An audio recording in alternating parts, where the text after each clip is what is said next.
Tonight on Connecticut's news station, new year, new laws. You know how it goes as 2024 approaches. We're breaking down some of the changes from benefits for first responders to protections for our seniors. And an update on a woman found dead in her Bristol home on Christmas. Police are calling the death suspicious. We're now learning her name. And the saga continues for former Stone Academy students. A look ahead at why some students are now suing the state of Connecticut. Now at 10, this is Fox 61, Connecticut's news station. We begin tonight on the weather. That dense fog that's been hanging around is sticking around, all ahead of a rainstorm. Thanks for joining us here on the Fox 61 News at 10. I'm Sarah Sanchez. That fog's expected to linger. This video was taken this afternoon of the Hartford skyline. Can't see much of it. Poor visibility downtown. Meteorologist Sam Samperi is in for Rachel tonight. He joins us with a timeline of what to expect in the morning. So Sam, can we expect this fog to hang around overnight? Yes, we do expect the fog to hang around until at least 11 o'clock a.m. across southern Connecticut. Now, the dense fog advisory has been expanded across the northern 3 counties this evening until 7 o'clock, but I have a feeling this is going to be extended till around 11.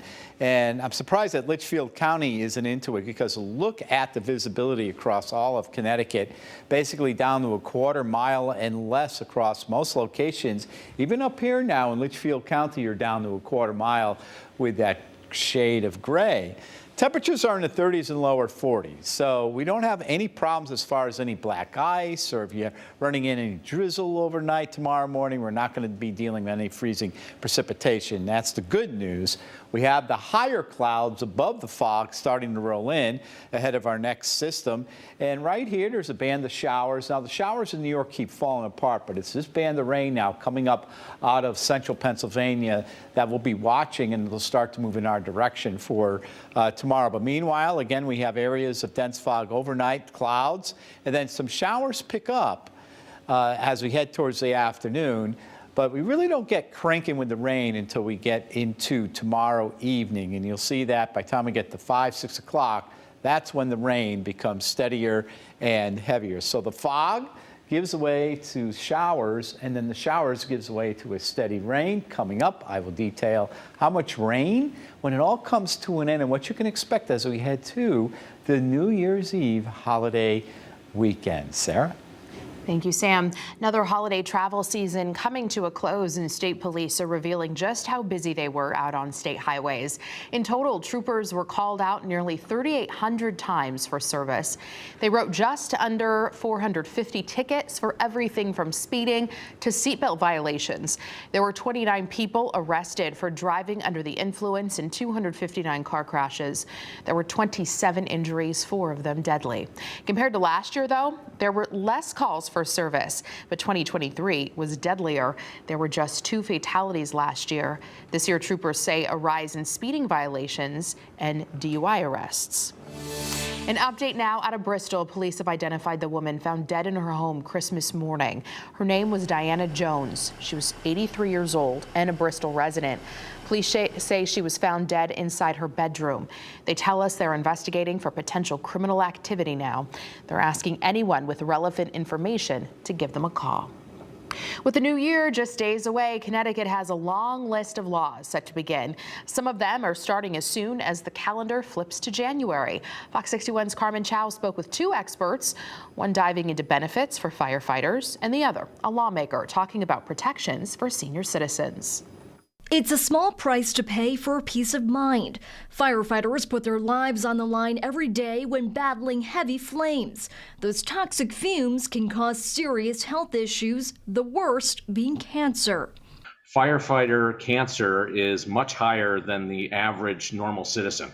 Beginning January 1st, 2024, each town must contribute an annual amount of $10 to the Connecticut Firefighters Cancer Relief Account. This money will act as workmen's compensation for paid or volunteer firefighters who are diagnosed with cancer from their service. John Barbagallo, the public information officer for the town of Norfolk, is also a firefighter. He knows all too well the threats of being out in the elements. If we're not working, we're not making a living, we're not bringing home a paycheck. So we definitely need this. Then we have a law that will protect senior citizens from suspected cases of fraud, scam, and exploitation by a person who is taking care of an older adult.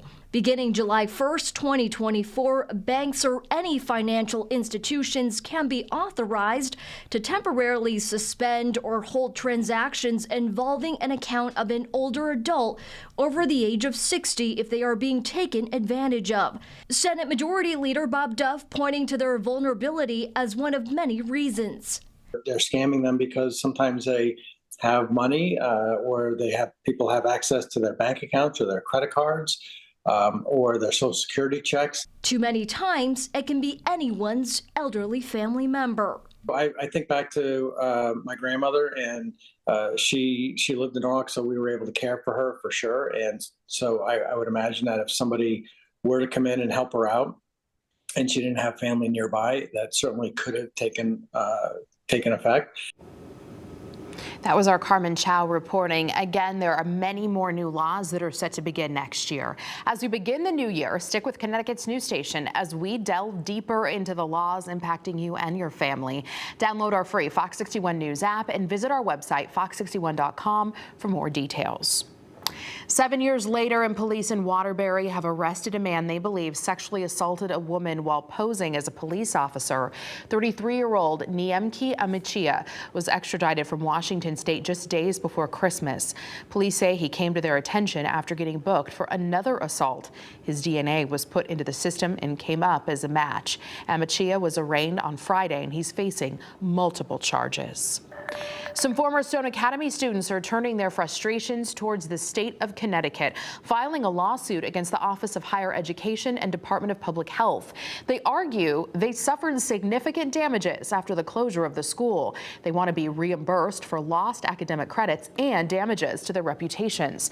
We spoke to the attorney representing the students, who says his client's biggest grievances come from the lack of transparency from the state during their audit. They did that without the ability of the students to participate in the process. And then when they reached their conclusions, they then said to the students, there's no right to appeal. You have no right to come and say, yeah, I was at that class, or I finished that work. Nothing. The students are demanding a jury trial. We reached out to the Department of Public Health and Office of Higher Education for a statement. Both declined to comment. We also reached out to the Attorney General's office. They say they'll continue to hold Stone and its owners accountable for their, quote, greedy, self-serving decisions, which cost Stone students years of time and money, end quote. This morning, officers rescued a trapped driver in a two-car head-on collision in Middletown. This happened on Washington Street around 10:30. As you can see by the pictures here, both cars shattered and airbags were deployed. The Mazda lost control, crossing the center line and smashing into the Chevy. The driver of that Mazda had been pulled from the car by firefighters. He's now in the hospital with minor injuries. Both the driver and passenger hit in that Chevy are said to be okay. After nearly a year of review, the FAA has made its call on the expansion at Tweed New Haven Airport. And their take, as you can imagine, is getting mixed reviews. Fox 61's Julia LeBlanc has more tonight. The FAA found that the multi-million-dollar expansion proposed for Tweed would have no significant impact on the surrounding community. However, some neighbors in the area, especially in East Haven, strongly disagree with that. We're optimistic. After a lengthy review process, the FAA has made its call on the proposed expansion here at Tweed New Haven Airport. The report found building a new terminal in East Haven and expanding the runway would have no significant impact on the surrounding area. The airport can move forward with the plan without significant environmental impact. Andrew King says the assessment actually found the new plans would reduce the impact on the community, but not everyone agrees. When they take off, they come from there, real low. Josh Drazen lives about 5 minutes away from the airport in East Haven. The sound of planes taking off startles him. The noise is the biggest problem for me. You get woken up at 6:30. With the expansion, Drazen worries it'll only get worse. I'm all for having flights, but this is abusive. What they're doing, flying planes in that don't belong here, they're shoehorning them into a small neighborhood area. He feels there's been a lack of action and communication by some local leaders who publicly oppose the project, including East Haven's Mayor Joe Corfora. He says he's disappointed by the FAA's decision. He went on to say, quote, "The substantial impact that the proposed action will have on our community is monumental. Our experts and my staff will fully evaluate the FAA's findings before announcing our next steps." But New Haven's Mayor Justin Elliker says, quote, "This is a big step, but just one of many steps as we support Avelo and build the new terminal, and all with the lens toward economic growth and the well-being of the surrounding community." There's a long way to go in this process. A process neighbors like Drazen are hoping will encourage local leaders to take more initiative. But I haven't heard boo about what any of these people have done, where this money's going. Right. And I haven't heard any court filings. It's like, file some injunctions, do something. From here, the airport moves on to the design phase and then the permitting process, all while having oversight from local, state, and federal officials there. Plus, they hope to continue to engage with the public, they say, as they hope to open the doors to the new terminal by 2026. We are outside of Tweed New Haven Airport. Julia LeBlanc, Fox 61, Connecticut's news station.